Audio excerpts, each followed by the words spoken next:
Hello welcome नमस्ते स्वागत है आप सभी लोगों का आपके अपने यूट्यूब चैनल नारायण कॉर्नर में। मैं नारायण आपका स्वागत करता हूं और आशा करता हूं कि आप सभी लोग स्वस्थ और सुरक्षित होंगे। आज की जो वीडियो में मैं आपके लिए एक जानकारी जो लेके आया हूं वो पिछली जो दो वीडियोस चल रही थी वीसिप उसी का ही एक भाग है। ये अंतिम भाग है इस सीरीज में वीसिप को लेकर के। वीसिप की जानकारी में हमने सबसे पहले जाना कि वीसिप होता क्या है, वीसिप को क्या कहते हैं, एक्चुअल में वीसिप की मीनिंग क्या है, video based customer identification process. जो पिछली वीडियो थी इसके बाद की उसमें भाग 2 में हमने बताया कि उसका प्रोसीजर क्या होता है, यानी कि वीसिप को लागू कैसे करेंगे, उसके क्या क्या उसमें पैरामीटर्स होंगे, फैक्टर्स होंगे जिसको ध्यान में रखा जाएगा। आज का जो ये वीसिप का अंतिम भाग है इसमें हम जानकारी एकत्रित करेंगे कि किस तरीके से डाटा मैनेजमेंट इसका किया जाएगा। यानी कि वीसिप में जो हमने डाटा इकट्ठा किया है, जो इन्फॉर्मेशन हमने कस्टमर की एकत्रित करी है, उसको हम किस तरीके से स्टोर करेंगे और उसके क्या क्या नियम और कायदे हैं। वीडियो को जरूर अंत तक देखिएगा, इन्फॉर्मेशन बहुत अच्छी है, बहुत इन्फॉर्मेटिव है। आशा करता हूँ कि ये आपको पसंद आएगी। अगर पसंद आए तो प्लीज़ वीडियो को लाइक करना मत भूलिए और चैनल को सब्सक्राइब कर लीजिए ताकि आपके पास इसी तरीके के कंटेंट सही समय पे उपलब्ध होते रहें। अगर आप मुझे इस कंटेंट से रिलेटेड या कोई फ्यूचर की कोई जानकारी या कोई भी इस तरीके की जानकारी जिसके बारे में आप और इन्फॉर्मेशन चाहते हैं तो मुझे कमेंट बॉक्स में आप लिख के बता सकते हैं। तो चलते हैं अपनी स्लाइड की तरफ और जानकारी एकत्रित करते हैं कि वीसिप में डाटा मैनेजमेंट यानी डाटा स्टोरेज को किस तरीके से नियमावली में प्रस्तुत किया जाता है। तो आ गए हैं हम अपनी स्लाइड की तरफ। Master direction KYC know your customer 2016। तो यहाँ पे हम लोग आज जो डिस्कस करेंगे वो करेंगे वीसिप रिकॉर्ड्स एंड डाटा मैनेजमेंट के बारे में, कि डाटा मैनेजमेंट और वीसिप रिकॉर्ड्स को किस तरीके से सिक्योर और प्रिक्योर किया जाएगा। सबसे पहले जो सारा डाटा होगा, जो रिकॉर्डिंग्स होगी, जो video based customer identification process में जो एक सिस्टम में या जिस लोकेशन में भी इंडिया में करी जाएगी, उसका पूरा का पूरा डाटा स्टोर किया जाएगा। जोग्राफिकल लिमिट, जोग्राफिकल स्टोरेज, वो सब कुछ डाटा रिमेम्बरेंस उसमें होगी। यहाँ पे जो आरईज हैं, जो एंटिटीज़ हैं, वो जब वीडियो रिकॉर्डिंग करेंगी, जो भी उसमें वीडियो या वॉइस रिकॉर्डिंग होती है वो एक सेफ मैनर में होनी चाहिए। डेट और टाइम की स्टैंप होनी चाहिए जो कि 22 एफोर्डेबल्स हिस्टोरिकल डाटा सर्च के लिए इनेबल्ड हो। अब ड्यू टू सिक्योरिटी रीजन में यहाँ पे वो 22 हिस्टोरिकल डाटा सर्च नहीं बता सकता आपको, लेकिन एक सरल शब्दों में अगर मैं आम भाषा में आपको समझाऊं तो जो डेट और टाइम, जब आप कोई फोटोग्राफ खींचते हैं, अपने फ़ोन में भी आपने देखा होगा, जब आप कोई फोटोग्राफ खींचते हैं तो उसके पीछे डेट, उसका लोकेशन, उसका लॉन्गिट्यूड, ग्रेटिट्यूड, वो सब कुछ आ जाता है। साथ ही उसमें टाइम आ जाता है, कितने बजे आपने खींची, आसपास के एरियाज जो होते हैं वो आ जाते हैं, डे था, नाइट थी, इंडिया, जोग्राफिकल लिमिट, सब कुछ उसमें आ जाता है। अब जो डाटा स्टोर किया जा रहा है वीसिप में, वो सबसे पहली चीज़ तो सेफ होना चाहिए। जो भी वीडियोग्राफी है, जो भी ऑडियोग्राफी है, जो अपने कस्टमर की हम लोग करते हैं, वो बिल्कुल सिक्योर मैनर में होनी चाहिए। साथ ही वो 22 ऐसे हिस्टोरिकल डाटा सर्च को इनेबल्ड करता हो, वो पूरा का पूरा डाटा, जिसकी वजह से डेट और टाइम की जो स्टैंप है वो क्लियरली उसमें मेंशन होनी चाहिए। साथ ही जो रिकॉर्ड मैनेजमेंट है जिसके बारे में यहाँ पे बताया गया है, अगर वो उसमें से कोई ऐसी चीज़ जो मास्टर डायरेक्शंस में बोली गई है लेकिन इसमें नहीं है या लिखित रूप में नहीं व्याख्यान किया गया है, लेकिन वो यहाँ पर भी एप्लीकेबल होगी, क्योंकि video based customer identification process आपके सीडीडी का ही एक भाग है, सीडीडी का ही एक प्रारूप है। तो जो सीडीडी में बातें कही गई हैं, जो मास्टर डायरेक्शन केवाईसी के जो एक लिखित बातें हैं, जो एक नियमावली है, उसमें अगर वीसिप में अगर कोई बातें नहीं लिखी तो वो भी उसका ही हिस्सा मानी जाएंगी, जो कि मास्टर डायरेक्शन केवाईसी में लिखी गई हैं। Next please. साथ ही यहाँ पे जो भी एक्टिविटीज़ जो उस लॉग के साथ करी जाएंगी, आपने अगर वीसिप में कोई भी डाटा मैनेजमेंट स्टोर कर लिया, डाटा मैनेजमेंट में आपके कोई भी अगर रिकॉर्ड स्टोर हो गया है, कोई वीडियोग्राफी, कस्टमर की इंफॉर्मेशन, तो जिस सिस्टम में, जिस प्रारूप में, जिस इलेक्ट्रॉनिक डिवाइसेस में वो चीज़ें स्टोर की जाएंगी फाइनल वे में,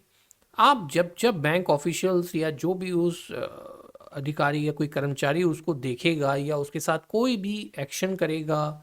कोई भी उसमें ओपन की जाएगी, कॉपी की जाएगी, इन्फॉर्मेशन ली जाएगी, जब जब वो ओपन होगी फाइल, उसका पूरा का पूरा लॉग उस सिस्टम में मौजूद होगा या मास्टर कंप्यूटर में वो लॉग उपस्थित होगा। अब आप किसी भी ब्रांच में जाते हैं किसी भी बैंक या एनबीएफसी की, वहाँ पे आपका एक डाटा स्टोर है। तो वो आप जैसे कई बार ऐसा होता है कि मैं सरल शब्दों में आपको समझाऊं कि आप आधार जो है कई बार डाउनलोड करते हैं, आपका आधार की सारी इन्फॉर्मेशन एक सेंट्रलाइज सिस्टम में स्टोर है, एक क्लाउड सिस्टम में स्टोर है। जब जब आप उसकी इन्फॉर्मेशन या तो ओटीपी के थ्रू या जब भी आप उसे डाउनलोड करेंगे, वो सारी इन्फॉर्मेशन वहाँ पे भी स्टोर हो रही है कि आपने साल में कितनी बार तो ओटीपी लिया, कितनी बार किस किस एप्लीकेशन के थ्रू आपने आधार को वेरीफाई कराया, और कितनी बार आपने आधार को डाउनलोड किया। तो ये सारी इन्फॉर्मेशन भी लॉग इन इन्फॉर्मेशन चार्ट में आपकी वहाँ पे उपस्थित रहेगी। अलावा इसके जो भी कंडीशन सेक्शन 16 में जो टारगेट डिलीवरी सेक्शन में आती हैं, वो भी इस केस में उपस्थित रहेंगी, चाहे वो इसमें लिखित हो या ना हो, लेकिन वो रहेंगी, एप्लीकेबल इसमें भी इन्फोर्स हैं।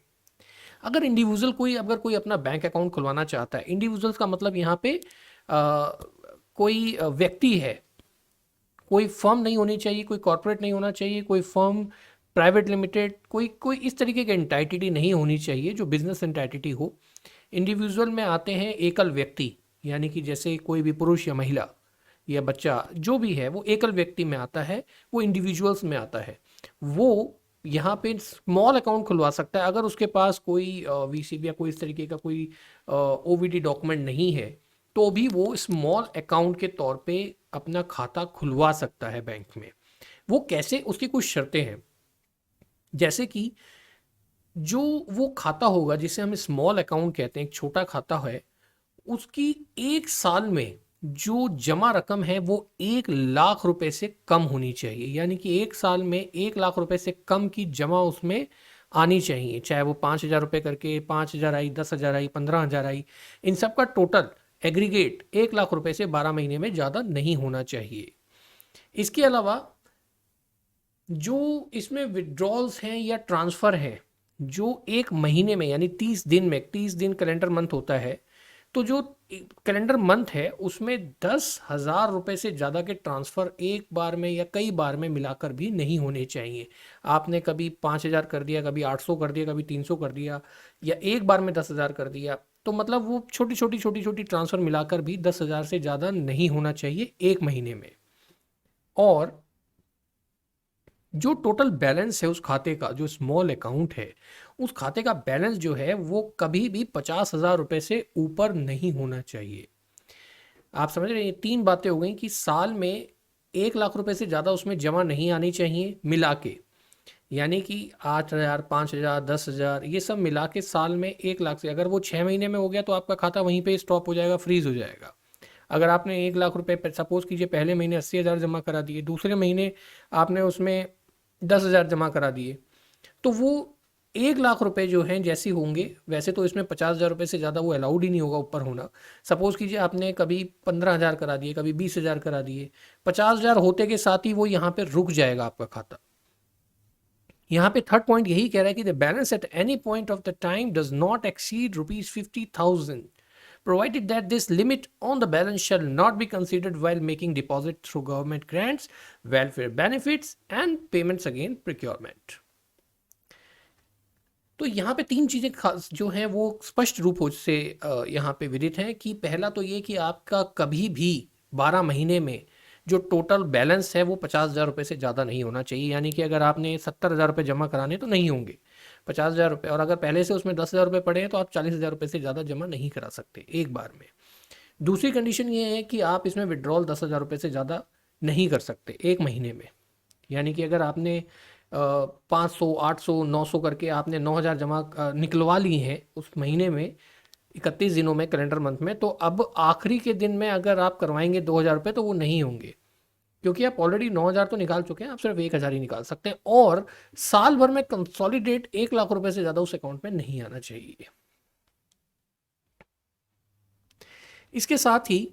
जो स्मॉल अकाउंट है उसमें कुछ कंडीशंस भी हैं। वो कंडीशंस इस प्रकार से हैं कि एक तो सबसे पहले जो बैंक्स हैं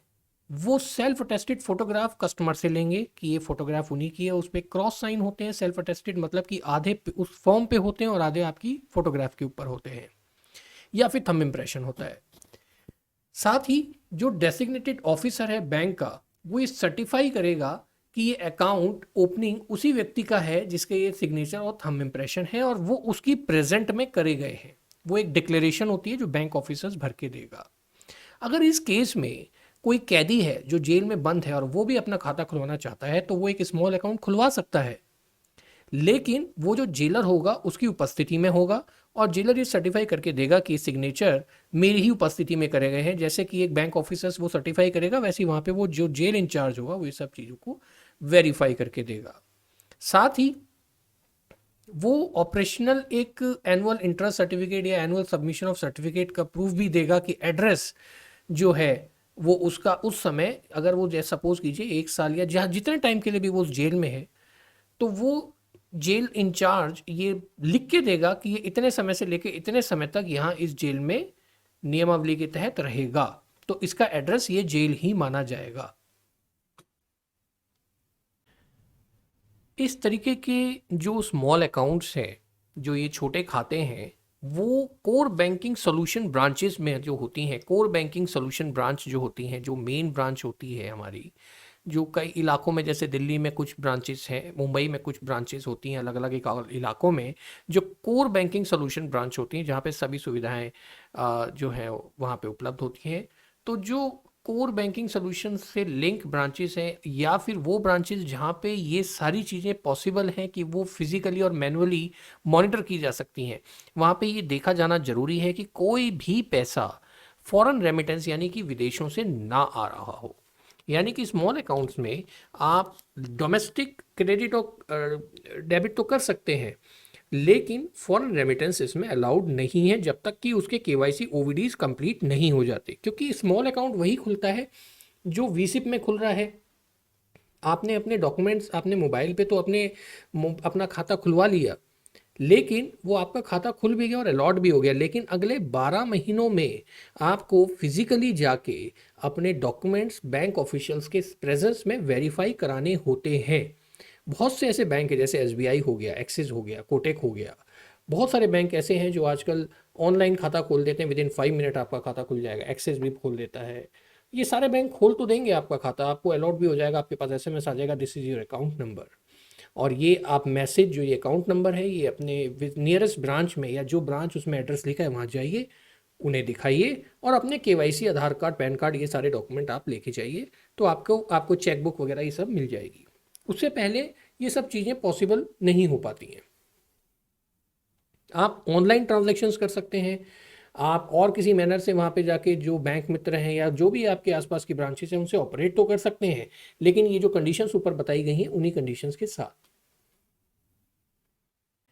साथ ही बैंक्स को ये सुनिश्चित करना होगा कि किसी भी सूरत हाल में जो ये एनुअल लिमिट एग्रीगेट अमाउंट्स की, क्रेडिट और डेबिट की या ट्रांजैक्शंस की है, वो बिल्कुल बिल्कुल भी जो है वो ब्रीच नहीं होनी चाहिए। यानी कि अगर ऐसा ब्रीच होता है तो आरबीआई उस बैंक पे या उस ब्रांच पे कड़ी जो है प्रतिबंध लगा सकता है, पेनल्टी लगा सकता है या रिस्ट्रिक्शंस लगा सकता है वर्किंग की। तो बहुत सारे ऐसे टूल्स हैं जो अगर आरबीआई ऑडिट की नज़र में आ गए तो उस बैंक को भुगतने पड़ सकते हैं। तो यहाँ पे जो एग्रीगेट ऑफ ट्रांजैक्शंस हैं ऐसे स्मॉल अकाउंट की जिनके वेरीफाइड ओवीडीज नहीं हुए हैं स्वीसिप में, वो ये सुनिश्चित कर लें कि इस तरीके की ट्रांजैक्शंस कभी ब्रीच ना हो, तो उन्हें मॉनिटर करना पड़ेगा। इस तरीके के जो खाते हैं, जो ये स्मॉल अकाउंट खाते हैं, जो वीसिप में खुल तो जाते हैं मोबाइल के थ्रू या टैब के थ्रू, आपने घर बैठे खोल लिए, वो पहले 12 महीने के लिए ही अलाउड होते हैं। आपको इन 12 महीनों में, आने वाले 12 महीनों में, जब से आपने ये वीसिप के थ्रू या video based customer identification process के थ्रू जब ये अकाउंट खुलवाया, उसके 12 महीनों के, आने वाले 12 महीनों में आपको अपने केवाईसी उस ब्रांच में जाके प्रस्तुत करने होते हैं, ओवीडीज, ऑफिशियल वेरीफाइड डॉक्यूमेंट्स आपको वहाँ पे जाके प्रोवाइड करने होंगे कि ये सारे जो आपने अप्लाइड किया था, जो आपने इन्फॉर्मेशन वहाँ वीसिप में अपने खातों की दी है, आधार कार्ड या पैन कार्ड, जो भी आपने फोटोग्राफ वगैरह दी हैं, वो पहले 12 महीनों के अंतर्गत आपको जाके वहाँ पे प्रस्तुत करनी होगी। ये जो सारी रिलैक्सेशन है इस प्रोविजंस की, ये रिव्यूड होती है हर 24 महीने बाद। देखिए, 12 महीने की रिस्ट्रिक्शंस होती है कि 12 महीने में आपको अपने केवाईसीज वहाँ जाके प्रस्तुत करने होंगे। अगर वो नहीं करते तो आप रिक्वेस्ट मोड पे कस्टमर केयर पे करके वो अगले 12 महीने के लिए बढ़ा सकते हैं, लेकिन ये अंतिम बार होगा, यानी 2 साल तक आप इसको कर सकते हैं। लेकिन 24 महीने बाद वो बैंक फोर्सफुली उसको रिव्यू करेगा। अगर आपने अपने केवाईसी या अपने ओवीडीज प्रस्तुत नहीं करे तो बैंक उस खाते को वहीं पे क्लोज कर देगा और आपके साथ आपको नोटिफिकेशन भी इसकी आ ही जाती है। जो खाते, जो स्मॉल अकाउंट जो ई और एफ में, जैसे मैंने पीछे अभी जो कंडीशंस आपको बताई उसमें खुले गए हैं, ऐसे स्मॉल अकाउंट वो ऑपरेशनल रहेंगे अगर वो 1 अप्रैल 2020 से 30 जून 2020 के बीच में खुलवाए जाते हैं। अब ये पीरियड मैं आपको क्यों बता रहा हूँ, ये पीरियड इसलिए यहाँ मेंशन किया गया है क्योंकि अप्रैल 1 2020 से लेके जून 30 2020 तक आपकी लॉकडाउन पीरियड था। कोविड की वजह से पूरे भारतवर्ष में लॉकडाउन लगा था, तो इस दौरान सभी लोग वर्क फ्रॉम होम कर रहे थे, घर पे ही थे, बाहर नहीं निकल सकते थे। तो ऐसे पीरियड को एक्सक्लूड माना जाएगा। अगर ऐसे कुछ अकाउंट्स खुले हैं तो उन्हें 5 या 6 महीने की रिलैक्सेशन आगे दी जाएगी, यानी जो 24 महीने उन्हें 30 महीने तक बैंक कंसीडर कर सकता है। जो सेंट्रल गवर्नमेंट या फिर इसके बारे में अगर कोई रूल बनाती है तो ये जब तक रूल नहीं बनता तब तक तो यही है, और अगर कोई रूल आएगा तो वो उसमें एप्लीकेबल होगा। इसके अलावा जो ये अकाउंट खोले जाएंगे ये एक तो प्रॉपर तरीके से मॉनिटर किए जाएंगे, और अगर कोई भी ऐसी सस्पिशियस या मनी लॉन्ड्रिंग या कोई ऐसी ट्रांजैक्शंस आती है जो टेररिज्म से एक्टिविटी से रिलेटेड हो या फिर हाई रिस्क सिनेरियो में आती हो तो वो आइडेंटिफाई की जाएंगी और एज पर सेक्शंस उसमें कस्टमर के साथ उसे कार्रवाई करी जाएगी, क्योंकि कस्टमर यहाँ पे नियमबद्ध रूप से उत्तरदायी है कि अगर कोई इस तरीके की ट्रांजैक्शंस आती है कि तो वो पहले ही अपनी डिक्लेरेशन में इन सब चीज़ों के लिए डिक्लेयर कर चुका है कि ऐसी कोई रेमिटेंस या कुछ ऐसा फॉरेन रेमिटेंस वगैरह नहीं आएगी। अगर आती भी है तो वो उसमें कस्टमर को नोटिफाइड करा के इसकी जानकारी कस्टमर से ली जाएगी। इसके अलावा इसमें जो फॉरेन रेमिटेंस है वो बिल्कुल भी अलाउड नहीं होगी। अगर आप कोई फॉरेन से रेमिटेंस आ रही है, आपको विदेशों से कोई पैसा आ रहा है, तो वो इस तरीके के अकाउंट्स में बिल्कुल भी अलाउड नहीं होगा जिसमें कि ओवीडीज और केवाईसी प्रस्तुत हार्ड जो आपकी ब्रांच है वहाँ पे जाके नहीं प्रस्तुत किए जाते। यानी कि जो टारगेट डिलीवरी सेगमेंट है उसमें एस्टेब्लिशमेंट एज पर सेक्शन 16 जब तक कि ओवीडी और केवाईसी प्रस्तुत नहीं होते हैं तब तक ये अकाउंट में सब्जेक्टिविटी और लिमिटेशंस यहाँ पे जारी रहेंगी। तो ये वो जानकारियाँ थी, ये वो स्पष्टीकरण था जो मैं वीसिप के लिए आपके लिए साझा करना चाहता था इन्फॉर्मेशन आपसे। आशा करता हूँ कि ये सारी जानकारी आपको अच्छी लगी होगी, रोचक लगी होगी, ज्ञानवर्धक लगी होगी। और आगे की जो वीडियोस आएंगी वो सीडीडी से रिलेटेड यानी कस्टमर ड्यू डिलिजेंस से रिलेटेड है। पिछली कुछ वीडियोस में मैं सीडीडी के भाग लेके आ चुका हूँ, लेकिन ये जो आएंगे वो एंटाइटीज यानी कि आपके अलग अलग कंपनीज, फर्म्स, उसमें सीडीडी का निर्धारण कैसे होता है उसकी जानकारी आने वाली वीडियोस में होगी। तो आशा करता हूँ कि आपको ये वीडियो पसंद आई होगी। तो इस वीडियो को यहीं समाप्त करते हैं और मिलते हैं अगली वीडियो में। तब तक अपना ख्याल रखिए, सुरक्षित रहिए। जय हिंद।